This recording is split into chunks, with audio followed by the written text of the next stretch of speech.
Well, this is recorded how many years ago? 6 years ago? When you were here? You were here, right? Alan, right? Yeah, that was many years ago. And we all changed. People get older, you know. So that's an indication that we should really, life is just a flux of activities. It goes away very quickly. And what is an average lifespan these days? Fortunately, we are in Vancouver, we are in Canada, and I think we'll rank up the number 6 or 7 in average longevity of 80. Women, 86. So women, you know that you have some more years to go. Men are shorter. Surprisingly, I think the number 1 and number 2, Japan used to be the number 1. The longevity is very high. And now Hong Kong is almost the 1 and 2. I don't understand why. Canada has the most pure air and nature and everything. Maybe they have the very good medical services in Hong Kong. But anyway, life is short. And during this short lifespan, what do you do? What do we all do? We're caring for our breakfast, dinner, and lunch, and we go out looking for a job. We tend to our families and our kids. We form a family, all that and all that. And after all that is done, then you pass through all these years. Finally, you have to say goodbye. And when you say goodbye, you cannot bring anything with you. You come to this world naked, and you go away this world with nothing in your hands. You come naked and you go away. Not naked, but with nothing. You know what you brought with you when you leave when you leave this world? You still brought something with you. You know what what did you bring with you when you leave this world? Your karmic energy. Everything that you have done is not forgotten. It's like what you key in your keyboard and got registered in your disk drive. It will not go away. Hopefully all this karmic energy is wholesome energy. If you have a lot of unwholesome energy, oh, that would be terrible for you. You roll into vicious rams. If you have performed a lot of wholesome energy, then you roll into meritorious rams, better rams. What are these? The 3 vicious ones and the 3, say, meritorious ones. What are the 3 virtues, say, virtuous but meritorious ones? Do you know what are those 3? Human ram, heavenly ram, and azura ram. Heavenly ram shouldn't be the ultimate way you go. Everybody, well, I want to go to heaven. After your energy is all spent, you still roll down to reincarnation. So don't think that heaven is the way to go. Heaven is the most happy. There's no suffering in heaven except that you still have to die after millions of years. So don't think about, I just go to heaven. Buddha said heaven is not the final way to go. You have to go beyond heaven, because heaven is still living in the 3 stratas of the universe. Anyway, when you leave your body, what do you bring with you? The karmic energy. And if you always have done unwholesome things, it will be terrible for you. I still remember that movie that is always imprinted in my mind, Ghost. I still have that. What is the last sentence that the Melrose say? He said, Molly, it's amazing the love you can bring with you when you go to heaven. Something like that. But if they didn't do any love, what you do is all crimes. You know, what did you bring? What did you bring down to hell? It's always good to review that movie again. That's the first movie that emphasized on reincarnations. And that movie has a very strong, very good box office. And since then, there are a lot of movies about reincarnations, about religion. And I know that the first movie that I get in contact with is many, many years ago in the 1960s. That explains how old I am. I trace back to 1960. Many of these people were born after 1960 and 70s. The first movie I saw about reincarnation is what? Heaven Can Wait. Have you seen that movie? Who has seen that movie? You're not old enough to see that movie. Have you seen that movie? So, you know, Heaven Can Wait. Heaven Can Wait is a movie, it's a Paramount Pictures. It's by, what is this? What is this? The leading role, it's, Warren Beatty. Warren Beatty is he still alive? I don't know. Yeah. Heaven Can Wait. And the story, it's good to see that movie. Maybe it's on YouTube, I don't know. I think it first started with someone cycling. This Warren Beatty was riding a bicycle, and by mistake he turned into the wrong road. He got into a tunnel that meets with the track of a train. So he was riding his bicycle, and boom, there was a close-up on his singing and riding a bicycle. He seemed to be very happy in his jogging suits. And then he went into a tunnel. The next thing we heard is boom. He collided with a train. How could he survive if he collided with a train? And then the next scene is he was walking up this heaven in a cloud. Someone is waiting for you, waiting for him. And I think that the guy's name is Mr. Chip or something like that. And he said, something like that. He said, the Mr. Chip was looking at his computer. At that time in the 1960s, they already have computer. It's a digital computer. It's a computer. Of course, not as thin as this computer. That computer is that thick. It's still a computer with clouds, and this Mr. Chip was keying the keyboard. And they say, and this Warren Beatty walk up and say, "Oh, what happened to me?" It was what do you mean? You're dead already. And I'm checking into all your particulars. And they check into all these particulars and they say, "Oh, there's a problem coming up. You shouldn't have been dead. You're not due as yet. Heaven can wait for you. You're not due. You have to go back. We did it by mistake. You shouldn't die. We did it by mistake. You got to go back. We cannot make this mistake. You must go back. Your karmic energy tells us that you got to go back." So what did Mr. Chip do? Mr. Chip lead him down to hell, not to hell, to the world again. And he has to enter another body. The first body he enters is a boxer's body. Boxing? Boxer body. And then they enter into a body of a multi-billionaire, enter in the body of many, many, many bodies. And he experienced different lives in different bodies. Isn't it interesting? Go and see that movie. I'm not advertising for that movie, but that's a movie that teaches you about reincarnation. Yeah. All right, so I got 3 questions in here anyway. 3 questions in here. The first question is, there are 2 statues of elephant outside of the temple. What are the meaning of those? Any meaning? Someone asked me how to deal with panic attacks. So let's resolve the first questions first. The elephants outside. The elephants outside, we just put the elephants in the parking lot about 5 days ago. 7 tons each, close to 8 tons, 9 feet in height. Elephants, if you observe very carefully, they have 6 tusks in each elephant, 3 tusks in each side. Teeth, right? Usually elephant has 1 tooth. The Sani elephants has 6 teeth, 6 tusks. And those are very sane elephants. And they are protectors of Buddhism. There was a story like that. There were 2 people practicing in previous lives. 2 people practicing the Buddhist teaching, meditation and all that. And one of the practitioner particularly emphasized on reading sutras and try to get complete psychological, philosophical understanding of it. In other words, he understood all the meaning behind the Buddhist studies. And he practiced accordingly. Meditation, he's not attached to materials and all that. He's just on the spiritual side. One practitioner is like that. The other practitioner, he was always giving out. He was always carrying out for others. Whatever he has, he liked to donate, he liked to give out to people. But he ignores somehow on his own practice. But he just wants to give, to help.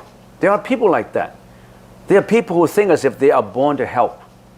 There are across the border doctors, right? What do you call that? Out of the borders, huh? Huh? Across the borders? Doctors without borders. They always think of helping people, getting them the best they can, helping out the sick and the poor. The one practitioner is always helping other people and not practicing wisdom and meditation. They both passed away later. And the practitioner who practiced meditation and samadhi and intelligence and wisdom, he became a pratyeka Buddha. He was able to go beyond reincarnations and suffering again. In other words, he's not going into reincarnation loop of life and death again because he's in enlightened land. He's in a state where he's enlightened and he's in eternity of no suffering. He's out of reincarnation, out of life and death. We are not. So he's become an arhat. And there's another person, he was reborn into the animals realm as an elephant. But he's not an ordinary elephant. He's an elephant that was treated in the palace as a saintly elephant with all the adornments and decorations, jewelries and everything on his head. And he was born with 6 tasks. And what is more particular about him, he's always promoting, this elephant is almost helping the monks. He always, when he sees monks, he becomes very happy. Sometimes if he would go out, he would go to different temples, and this is a special elephant, a saintly elephant. So he's protector of Buddhism. And some people then, the disciples of Buddha ask, how come these 2 disciples, because some of them have supernatural superpower, they saw the previous life and they asked, how come one practitioner reincarnated into an elephant, the other became enlightened, became Pratyeka Buddha? Because he only gave out, he didn't practice. In his next life, he's enjoying all the luxuries of life. But since he has no wisdom, he's still reincarnated into the animals realm without wisdom. But here's an animal that enjoyed all the luxuries, the king's luxuries. The king treated that elephant better than many, many ministers. Gave the elephant the best enjoyment because of what he has done. He always give out. Whatever you give, it returns back to you. They give out services, all the services and luxuries would roll back to the elephant. So you see the difference? So you have to practice wisdom and meditation, concentration, not just on building up merits for your next life to have a better life. If you have a better life, sure, but you don't have the wisdom to get enlightened. So the elephant is a symbol of protection of Buddhism. You understand? So that answers the first question. Second question is, someone asked me how to deal with panic attack. Some people have panic attack. They always get frightened. There's a mental affliction in their mind. And to deal with that panic attack, they have to know that they have to let go of it. It's very difficult to let go. You have to go through a series of training to let go of that panic attack. There was a true story in the story of reincarnation.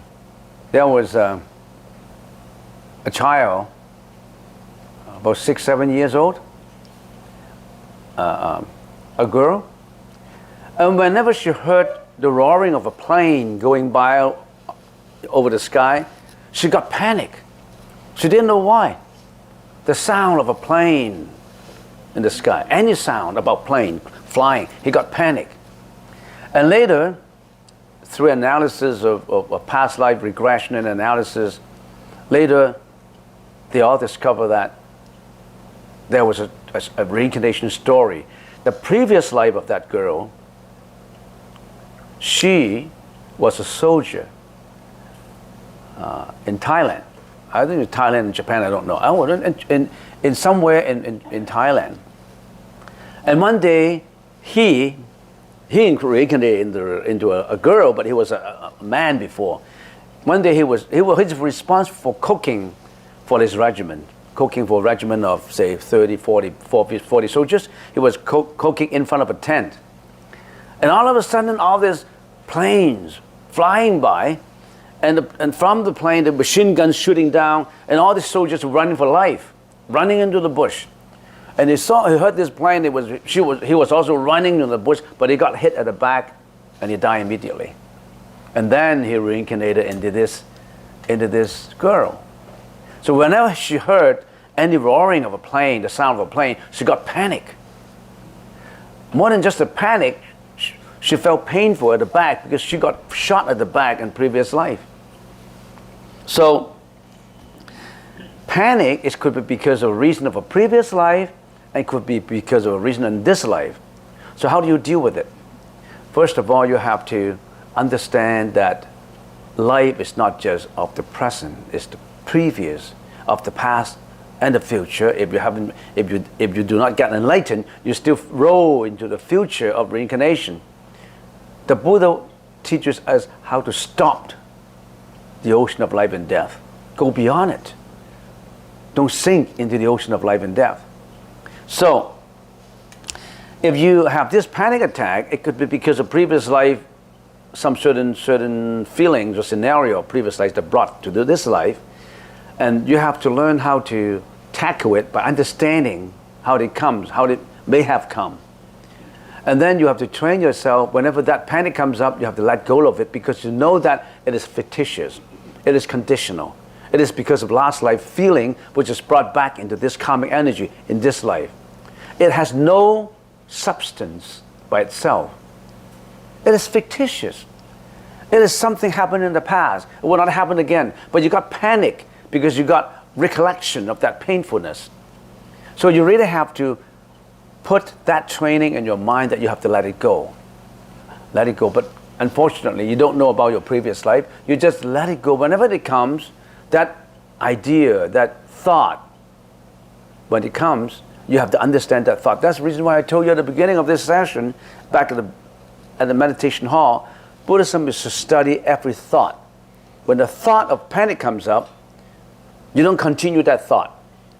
When that thought continue in the first round, continue the second round, third round, it picks up momentum.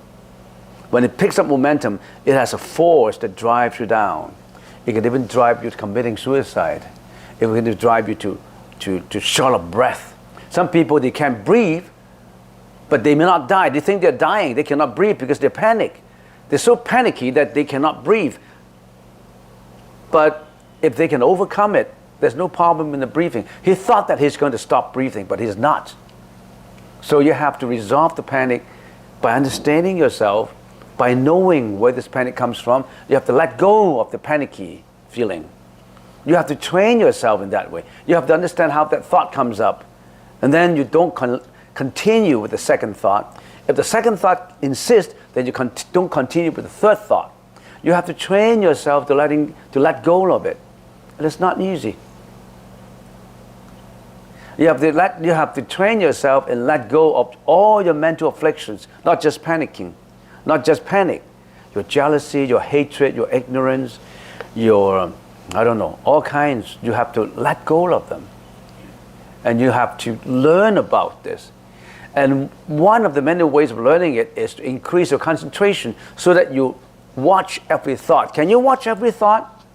A thought comes up, you just continue with that thought. You don't know what kind of thought it is. When a criminal wants to commit a crime, he's always thinking, this is what I want. This is what I want to do.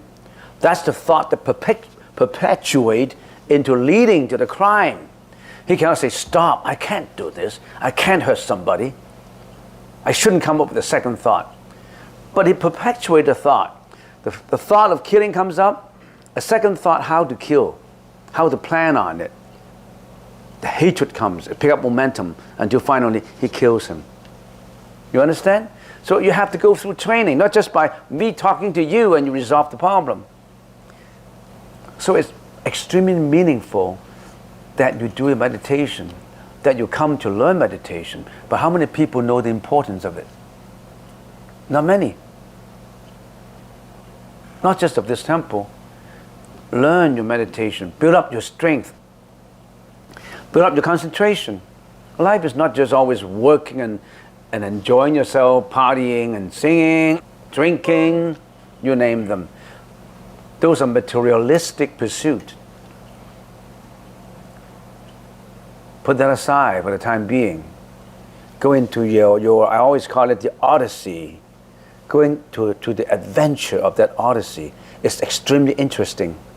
Once you get onto that odyssey, like a Honda that you're driving in your odyssey, you won't give up because that Honda is a luxury.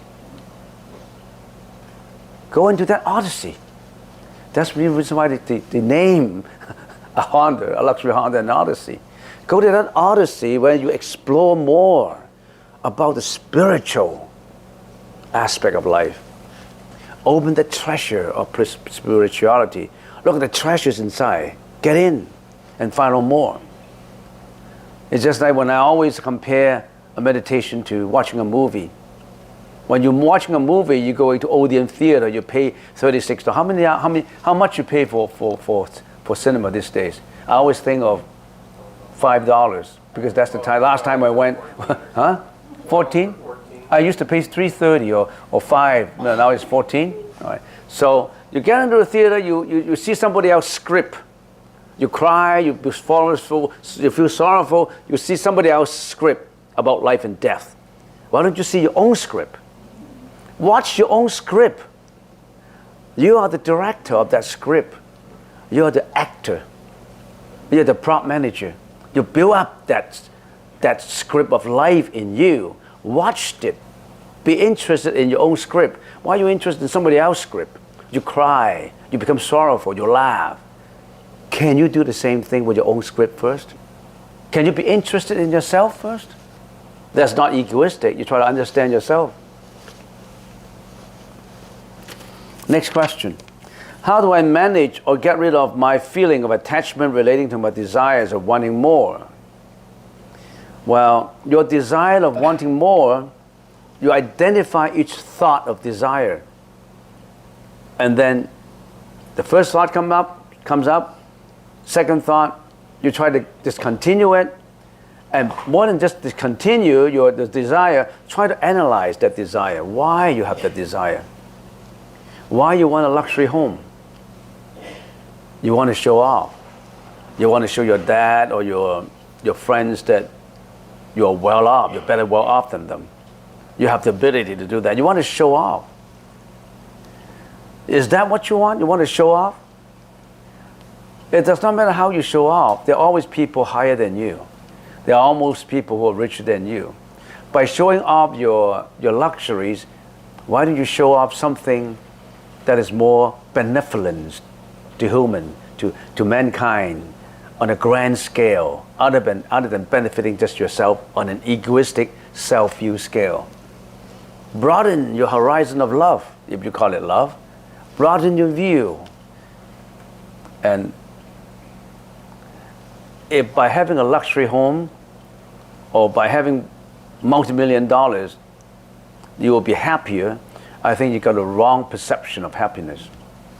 A lot of multi-billionaires, when you interview them, reporters, they say that, most of them say that money would not buy you happiness. Money alone will not buy you happiness. You need money to survive, but money alone cannot buy you happiness. As a matter of fact, if you use all kinds of means to get that money by hurting other people, directly or indirectly, you're building up a lot of karmic energy in your computer. You can't get rid of it. Mr. Chip is always waiting for you. It's either in heaven or in hell, or in other realms, different realms that you'll be going into. There's another book that I read many years ago, and it's called Goodbye, Mr. Chip. When you say goodbye, Mr. Chip, that means you roll into the next round of reincarnation. Okay, next, I often feel slightly depressed, inadequate, and unfulfilled that I don't have certain things in life, like a bigger home or more children. I want to detach from these feelings and thoughts. Bigger home, luxury homes, I already explained it to you about. What's the problem with a small house? If you live happily in a small house, why do you need a 10,000 square feet luxury home in Sonessy? You're the target for break-in. There's so many problems if you're living in Sonessy. A small house, if you tend to it in the most peaceful way, is even better than a bigger house. Yeah. So you need more children. Why do you need more children? You see all the troubles that make sometimes?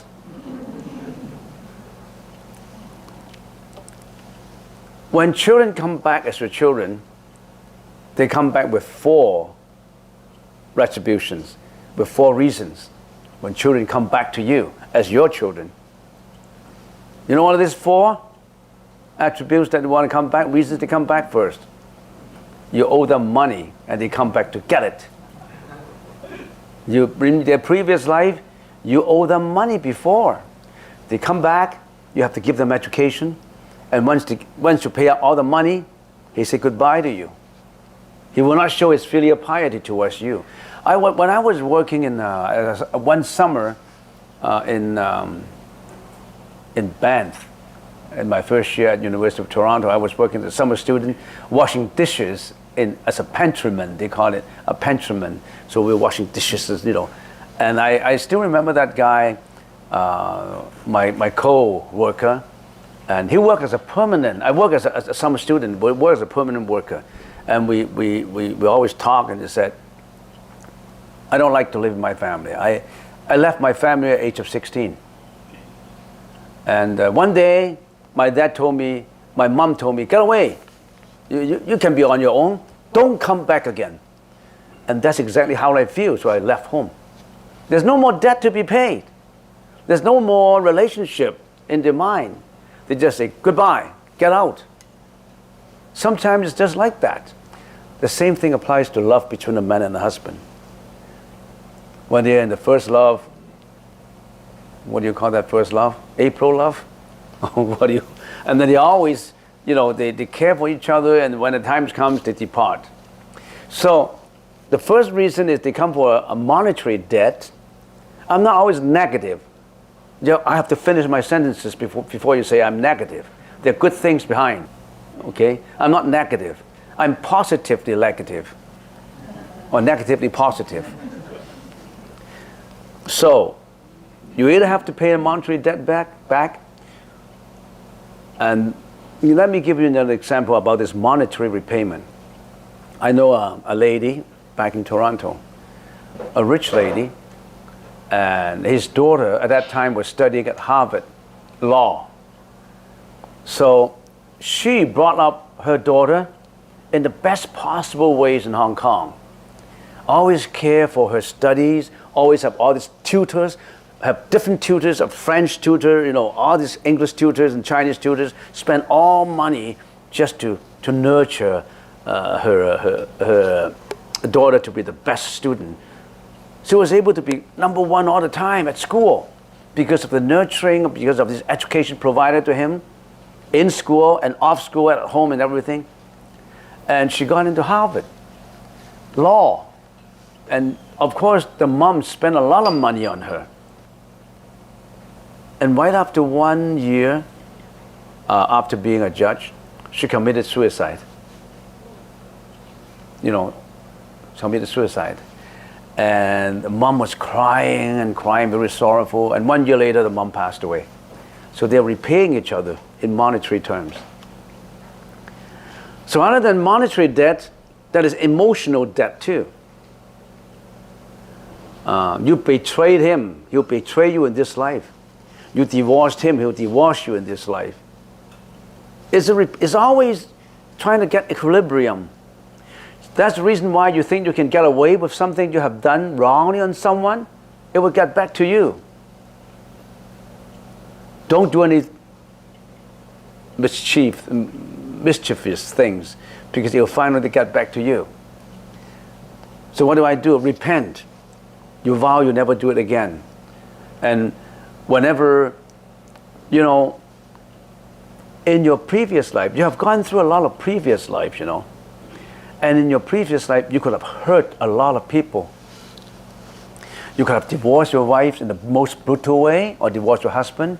You could have betrayed him. You could have done a lot of bad things about your relatives. And some of them, they may not have reincarnated.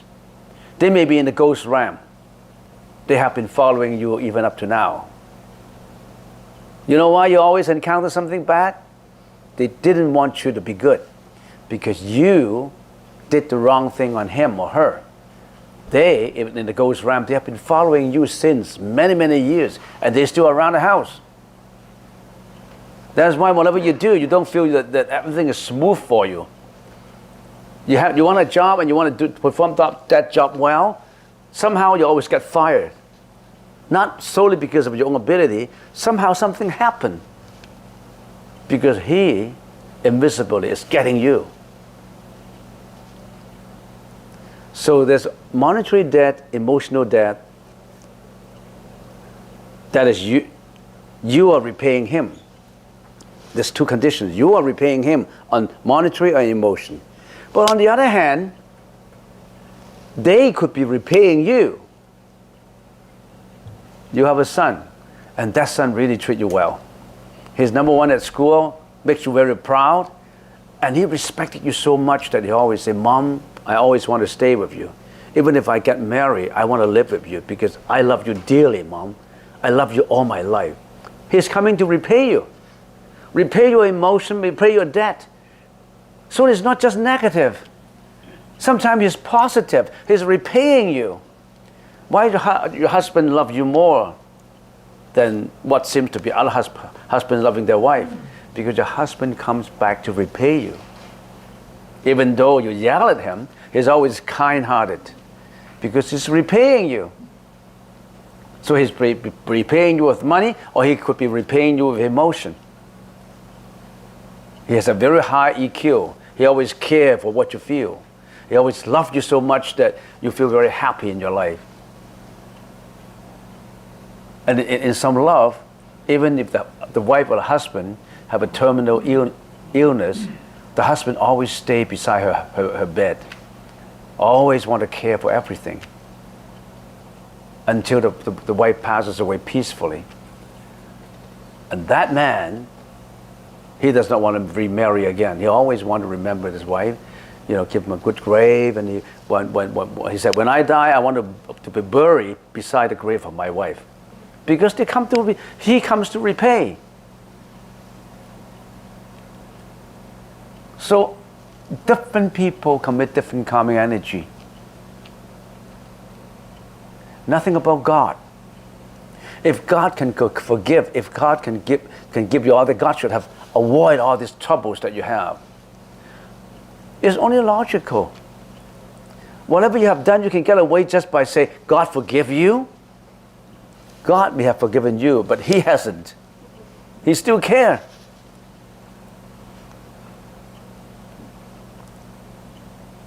Did I answer that question? I've been talking for a long time already. Any question? Any counter argument? Any opinion? Nothing? Okay, last question. How do you silence your inner voice or commentary? It does not stop talking and I'm tired of it.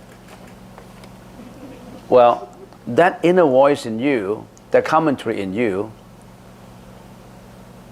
I don't know how it appears to you. Some people who always told me that I always heard a man's voice talking to me. I don't know if it's your illusion or what, I don't know. But if there's an inner voice in you and it does not stop talking and you are tired of it, what kind of inner voice is this? Is it an inner voice that infuriates you, that makes you depressed, or what kind of, I don't know what kind of an inner voice in you. And if there's an inner voice in you that you cannot stop, there could be many reasons. Maybe that inner voice is coming to someone you hurt before, is coming to get you. And what do you do in this situation? If they always repent, always want to return your payment. So if there's the inner voice saying that you owe me so much, you owe me a lot, You got to repay me. Then you repay him. How do you repay him? You do all kinds of good deeds and dedicate the merits to him. Because you can't see him, right? But first of all, you have to repent on what you have done. You have to say, I am sorry, I shouldn't have done it. When I did that, I was out of ignorance to do that, to have done that. Now I repent, I don't want to do that anymore.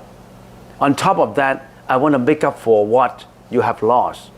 So maybe I'll donate $50,000, $10,000 to a charity, but I want that, because on everything you have done, there's merits accrue from it, and you want to dedicate this kind of accruals or merits to that spirits or that inner voice that you have wronged. And he'll receive it. He'll receive it. Although you can't see it.